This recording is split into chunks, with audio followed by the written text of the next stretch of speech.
जे 2.4चे जे 4 उरलेले टॉपिक आहेत ते आपण याच्यामध्ये कव्हर करूया. त्याच्यामध्ये आहे RBAC, zero trust, defence in depth आणि Microsoft Defender for cloud. Okay, तर आरबॅक म्हणजे रोल बेस्ड ॲक्सेस कंट्रोल. ही ॲक्च्युली खूप जुनी आणि काय म्हणतात त्याला seasoned technique of security control आहे. इथे परत एकदा ॲब्स्ट्रॅक्शन वापरलेलं आपल्याला लक्षात येतं. मी फक्त आरबॅक म्हणजे रोल बेस्ड विषयी बोलतो आहे, ॲझ्युअरचं आपण नंतर बघू. तर रोल बेस्ड ॲक्सेस कंट्रोल म्हणजे कसं असतं, for those who don't know actually. Role based access control म्हणजे कसं असतं की जे युजर्स असतात त्यांना डायरेक्ट कुठल्याही ॲप्लिकेशनवरती किंवा सिस्टीमवरती परमिशन द्यायची नाही. युजर्सना डायरेक्ट परमिशन द्यायची नाही. तर काय करायचं, रोल्स तयार करायचे, ॲप्लिकेशन्स रोल्स किंवा सिस्टीम्सचे रोल्स तयार करायचे आणि युजर्सना त्या रोलमध्ये ॲड करायचं आणि परमिशन्स द्यायच्या त्या रोलला द्यायच्या, ना की युजर्सला द्यायच्या. हे एक व्यवस्थित ॲब्स्ट्रॅक्शन होऊन जातं. याचं एक क्लासिक उदाहरण मी तुम्हाला देतो, अगदी किंचित विषयांतर करून. मायक्रोसॉफ्ट SQL सर्व्हर जो आहे त्याच्यामध्ये कित्येक युजर्सना ॲक्सेस तुम्हाला द्यावा लागतो. म्हणजे सारखे कोणी ना कोणीतरी कंपनी सोडून जात असतात किंवा कंपनी जॉईन करत असतात. मग त्यावेळेला काय होतं की SQL सर्व्हर ॲडमिनिस्ट्रेटर जो आहे की जो रिस्पॉन्सिबल आहे परमिशन्स द्यायला, त्याला हे मग जर रोल बेस्ड ॲक्सेस कंट्रोल जर इम्प्लिमेंट केलेली नसेल तर त्याला हे दररोजच एक काम होऊन बसेल की 2 लोकांचे ॲक्सेस काढून टाक आणि 2 लोकांना ॲक्सेस दे. म्हणजे आणि SQL सर्व्हर ॲडमिनिस्ट्रेटरचं हे काही रुटीन जॉब नाही आहे. मग त्यासाठी काय केलं जातं की विंडोजमध्ये ग्रुप्स तयार केले जातात, विंडोज ऑपरेटिंग सिस्टीममध्ये. आणखीन ते जे ग्रुप्स असतात ते ग्रुप्स ज्याप्रमाणे तुम्हाला ॲप्लिकेशनला ॲक्सेस करणं कंट्रोल करायचं आहे, म्हणजे समजा तुम्हाला डिपार्टमेंट वाईज कंट्रोल करायचं आहे ॲक्सेस देणं, ॲझ्युम म्हणजे बरेच प्रकार आहेत त्याच्यामध्ये, read access, write access, read write access, insert करू शकतो का नाही करू शकत, डिलीट करू शकतो का नाही करू शकत, हे बारीक ग्रॅन्युलर गोष्टी झाल्या. पण let's assume for the simplicity की डिपार्टमेंट वाईज लोकांना ॲक्सेस द्यायचे आणि त्याच्यानुसार त्यांना त्यांचे मेमो दिसणार आहेत असं ॲझ्युम करू. तर त्यावेळेला काय केलं जातं की डिपार्टमेंट वाईज ग्रुप्स तयार केले जातात विंडोजमध्ये, विंडोज ऑपरेटिंग सिस्टीममध्ये, म्हणजे server operating system of course. Windows groups तयार केले जातात. आणखीन त्या ग्रुप्सना परमिशन्स दिलेले जातात SQL सर्व्हरमध्ये वगैरे किंवा ॲप्लिकेशनमध्ये. आणि होतं काय, ते जे ग्रुप्स असतात, युजर जेव्हा सोडून जातात तेव्हा ते युजर त्या ग्रुप्समधनं काढून टाकले जातात. आणखीन नवीन आलेले युजर हे ग्रुपमध्ये ॲड केले जातात. आणखीन SQL सर्व्हरमध्ये ग्रुप ॲडेड असल्यामुळे युजर, नवीन आलेला युजर किंवा सोडून गेलेला युजर ह्याचा SQL सर्व्हरवरती म्हणजे तिथं काही कन्फिगरेशन करायची कधी काही वेळच येत नाही. जे लोक त्या ग्रुपमध्ये आहेत त्यांना ॲक्सेस आहे, जे लोक त्या ग्रुपमध्ये नाहीत त्यांना ॲक्सेस नाही. ही अगदी साधी, सरळ आणि सोपी गोष्ट आहे. ओके, ह्याच बेसिसवरती हे चालतं. रोल बेस्ड ॲक्सेस कंट्रोल ॲझ्युअरमध्ये जे केलेले आहेत सेम आहे, प्रिन्सिपल इज द सेम. याच्यामध्ये फक्त काय म्हणतात त्याला, हे जे आहे इम्प्लिमेंटेशन हे क्लाउडवरती केलेलं आहे. आणखीन ॲझ्युअरमध्ये काय केलेलं आहे त्यांनी की डिफॉल्ट रोल्स तयार करून ठेवले आहेत. म्हणजे अगदी स्टँडर्ड रोल्स जे असतात की read only access, read write access असे जे आहेत त्याचे त्यांनी बरेच रोल तयार करून ठेवलेले आहेत बाय डिफॉल्ट. म्हणजे तेच वापरून तुम्ही तुमचं काम करू शकता. किंवा तुम्हाला तुमचे कस्टम रोल्स बनवायचे असेल तर त्याची पण सोय आहे. ते कस्टम रोल्स बनवताना तुम्हाला एक्झिस्टिंग रोल्स जे आहेत त्याच्यामध्ये जर मायनर मॉडिफिकेशन करायचं असेल तर तुम्ही आहे तो रोल कॉपी करून घेऊन त्यात मायनर मॉडिफिकेशन करून तुमचा स्वतःचा रोल तयार करू शकता आणि तो वापरू शकता. ओके, तर आरबॅकमध्ये ज्या महत्त्वाच्या 4 एंटिटीज आहेत त्या म्हणजे सिक्युरिटी प्रिन्सिपल त्याला म्हणतात, ज्याला आपण युजर म्हणतो. तेव्हा युजर हा फार काय म्हणतात त्याला स्पेसिफिक शब्द होऊन जातो. जो काही युजर डे पासवर्ड टाकून ॲप्लिकेशनला ॲक्सेस करतो तो युजर असं होतं ते, म्हणून सिक्युरिटी प्रिन्सिपल असा शब्द ते वापरतात. सिक्युरिटी प्रिन्सिपलमध्ये मग युजर आला किंवा ग्रुप आला युजरचं, सगळं झालं त्याच्यामध्ये. ते झालं सिक्युरिटी प्रिन्सिपल. त्याच्यानंतर रोल आला. जो रोल आहे आपण बोलतोय की रीड ओनली, राईट ओनली, ॲक्सेसचे जे आपण बोलत होतो, इन्सर्ट करू शकतो, डिलीट करू शकतो, तो रोल आला. आणखीन तिसरी गोष्ट आली म्हणजे स्कोप. स्कोप कशाला म्हणतात की ज्याच्यावर परमिशन्स दिले जात आहेत, म्हणजे एखादं व्हर्च्युअल मशीन आहे किंवा जे काही आहे रिसोर्स आहे त्याला स्कोप म्हणतात. आणि रोल असाइनमेंट हा चौथा भाग, म्हणजे युजर, रोल, स्कोप आणि रोल असाइनमेंट. प्रत्यक्ष तो रोल त्या स्कोपला असाइन करायचं. हे ते 4 म्हणजे काय म्हणतात त्याला अगदी fundamental elements of role based access control आहेत. ओके. तर RBAC helps you manage who has access to Azure resources, what they can do with those resources, and which resources areas they have access to. बरोबर आहे, तेच आत्ता आपण बोलत होतो. Built on Azure Resource Manager that provides fine-grained access management to Azure resources. तर Azure Resource Manager हा एक काय म्हणतात त्याला ग्लोबल कॉम्पोनंट आहे की जो सर्व रिजन्समध्ये कायम ॲक्टिव्ह असतो. म्हणजे येणारी प्रत्येक गोष्ट जी आहे ती Azure रिसोर्स मॅनेजरच्या थ्रूच आपण ॲक्सेस करू शकतो, बिहाइंड द सीन्स ऑफकोर्स.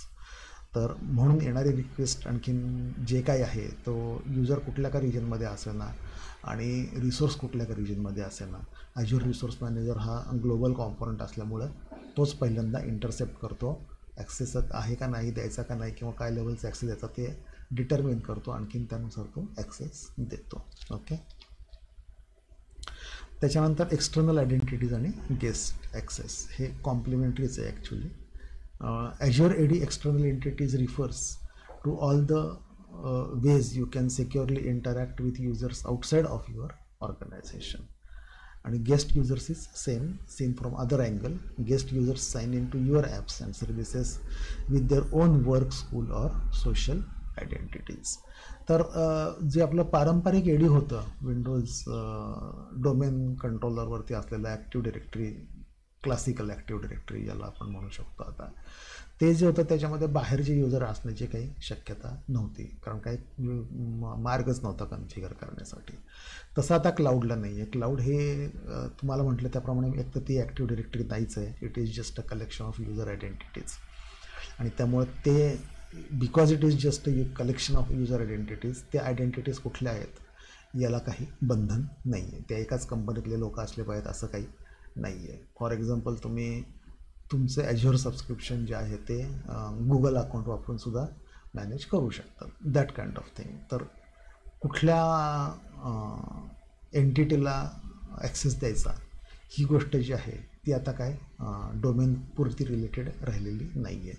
म्हणून इतर जे आहेत सोशल नेटवर्क जे आहेत की फेसबुक आहे, गुगल आहे, लिंक्डइन आहे, त्यांच्या आयडेंटिटीज पण वापरून तुम्ही आता रिसोर्सेसला परमिशन्स देऊ शकता.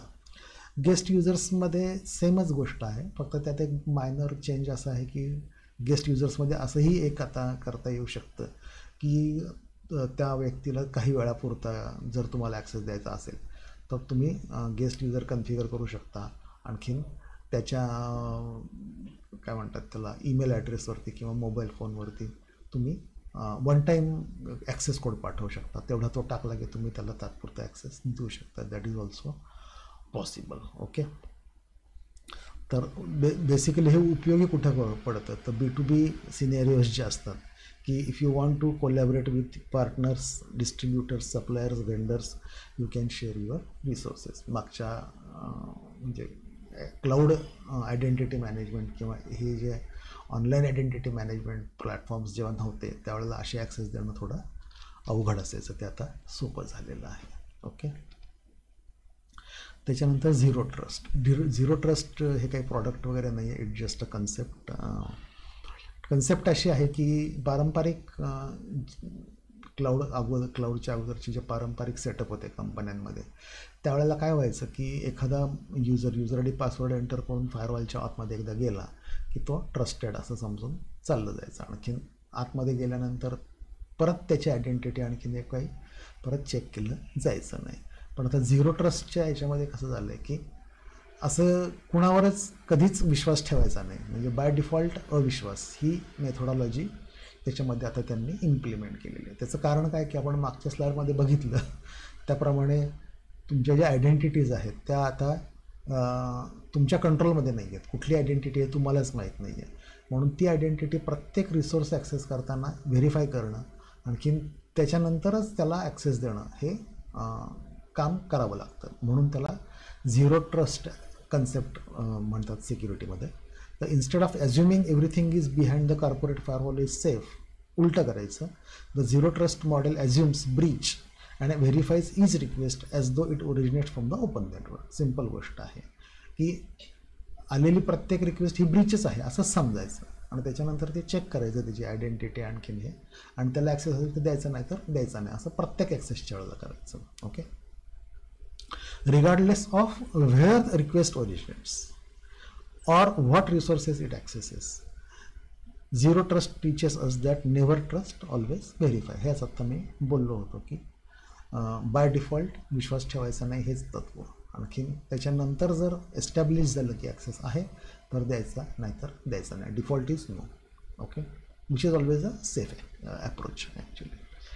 त्याच्यामध्ये कसं करतात की rich intelligence and analytics are utilised to detect and respond to anomalities in the real time. तर मागे सॉफ्टवेअर कॉम्पोनंट्स असतात, टूल्स असतात, युटिलिटीज असतात की ज्या कायम लॉग्स चेक करत असतात, आणखीन ते चेक करत राहतात की हा काय म्हणतात त्याला डिनायल ऑफ सर्व्हिस अटॅक आहे का, किंवा कुठले असे अटॅक होतो आहे का, कुठला रिसोर्स कॉन्सिक्वेटिव्ह म्हणजे ॲक्सेस करायचा प्रयत्न होतो आहे काय, असे ते लॉग ॲनालिटिक्स आणि याचे त्याचे बरेच कॉम्पोनंट्स आहेत ॲज्युरमध्ये, ते ऑपरेट करत असतात मागे, आणखीन ते लक्ष ठेवत असतात. ओके, डिफेन्स इन डेप्थ हा पण एक सेमच गोष्ट आहे, फक्त वेगळ्या अँगलने बघितलेली आहे की the objective of defence in depth is to protect information and prevent it from being stolen by those who aren't authorise to access it. म्हणजे परत तेच access deny. The defence in depth strategy uses series of mechanisms or layers त्याला म्हणतात to slow the advance of an attack that aims at acquiring unauthorise access to the data. Okay, तर याच्यामध्ये कसं असतं की मल्टिपल पद्धतीनं protection करायचं हे आहे त्याच्यामध्ये, म्हणून ते डिफेन्स इन डेप्थ हे टर्मिनॉलॉजी ते वापरतात की जे एकच काहीतरी केलं आणखीन काम झालं असं समजायचं नाही. तर जितक्या बाजूने आपल्याला ते प्रोटेक्ट करता येईल तेवढ्या बाजूने ते प्रोटेक्ट करायचा प्रयत्न करायचा, म्हणून त्याला डिफेन्स इन डेप्थ म्हणतात. तर आपण पुढच्या स्लाईडमध्ये ते डिफेन्स इन डेप्थचे काय लेयर्स असतात ते थोडक्यात बघूया, जस्ट तुम्हाला आयडिया येण्यासाठी. तर एवढे ते लेयर्स असतात, आणखीन ते एकमेकावरती लावलेले असतात. Physical security, identity and access, perimeter, network, compute, application आणि डेटा. तर आता मी काय प्रत्येक ह्याच्यामध्ये जात बसणार नाही डिटेलमध्ये, पण तुमच्या लक्षात आलं असेल की प्रत्येक लेयर हा एक स्वतंत्र सिक्युरिटी मेजर ॲप्लाय करायचा प्रयत्न करत असतो. फिजिकल सिक्युरिटीमध्ये ते सगळं आलंच, परत आयरिस स्कॅन मी तुम्हाला म्हटलं त्याप्रमाणे, किंवा बोटांचे ठसे घ्यायचे. त्याच्यानंतर ती बिल्डिंग जी आहे ती फिजिकली सिक्युरिटी गार्ड्स 24 तास CCTV कॅमेरे वगैरे अशा पद्धतीनं प्रोटेक्ट करायची. येणारा आतलं प्रत्येक जे ट्रॅफिक आहे ते आयडेंटिटी चेक करून त्याचं ID कार्ड बघून मगच त्याला प्रवेश द्यायचा. किंवा आता असं पण केलं की व्हेकल्सवरती पण ते स्टिकर्स असले पाहिजेत, तीच व्हेकल फक्त आत येऊ देतात, बाकीचे व्हेकल्स पण आत येऊ देत नाहीत. व्हेकल्स जेव्हा आत येतात तेव्हा त्यांची पण डिकी वगैरे उघडून फिजिकल सिक्युरिटी चेक केली जाते. अशा सगळ्या गोष्टी ज्या आहेत ते फिजिकल सिक्युरिटीमध्ये आहेत. असं ते सगळे एकाच्या आत असे सगळे ते लेयर्स आहेत, आणखीन ते इम्प्लिमेंट केलेले असतात. आणखीन हे सगळे लेयर पास केल्यानंतर जर तुम्हाला ॲक्सेस असेल तरच तुम्ही त्या रिसोर्सपर्यंत, त्या ॲप्लिकेशनपर्यंत, डेटापर्यंत किंवा कॉम्प्युटर रिसोर्सपर्यंत तुम्ही पोहोचू शकता. तर इथं लिहिलं आहे ते की each layer has its own security strategy. प्रत्येकाची स्ट्रॅटेजी वेगळी असते, कारण डिपेंडिंग तुम्ही कुठल्या लेअरवरती आहात तुमची स्ट्रॅटेजी वेगळी असणार आहे. ओके, त्याच्यानंतर मायक्रोसॉफ्ट डिफेंडर फॉर क्लाउड. हे जे आहे मायक्रोसॉफ्ट डिफेंडर अँटीव्हायरस पहिल्यापासून होताच, पण त्याचं हे क्लाउड व्हर्जन आहे. तर Microsoft Defender for cloud is a cloud security posture management and cloud workload protection platform for all your Azure on premises and multi cloud, म्हणजे ॲमेझॉन, AWS, आणखीन Google cloud platform resources सगळ्यावरती तुम्ही लक्ष ठेवू शकता. Defender for cloud fills 3 vital needs as you manage the security of your resources and workloads in the cloud and on premises. तर त्या 3 गोष्टी अशा आहेत की कंटिन्युअसली ॲसेस, सेक्युअर आणि डिफेंड.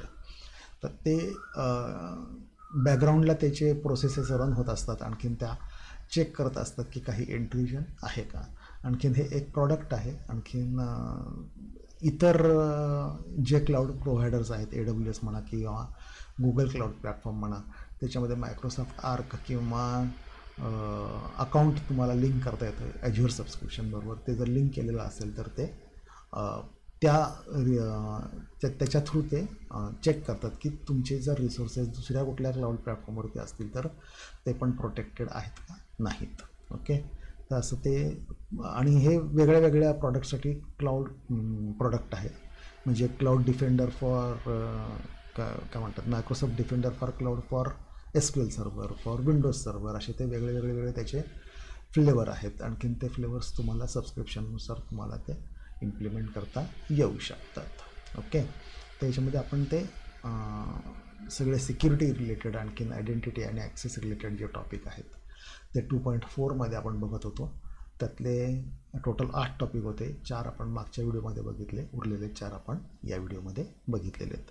मग आता जे सेक्शन 2 आहे, टोटल जे 3 सेक्शन्स आहेत AZ 900मधल्या आपल्या, त्यातलं सेक्शन 2 जे आहे ते इथं कन्क्लूड झालेलं आहे. आता पुढच्या व्हिडिओजमध्ये आपण सेक्शन 3 बघणार आहोत. ओके, त्याच्यामध्ये टोटल 4 सबसेक्शन्स आहेत, त्याचे आपण वेगळे व्हिडिओज बनवू. ओके, चलो, थँक्यू.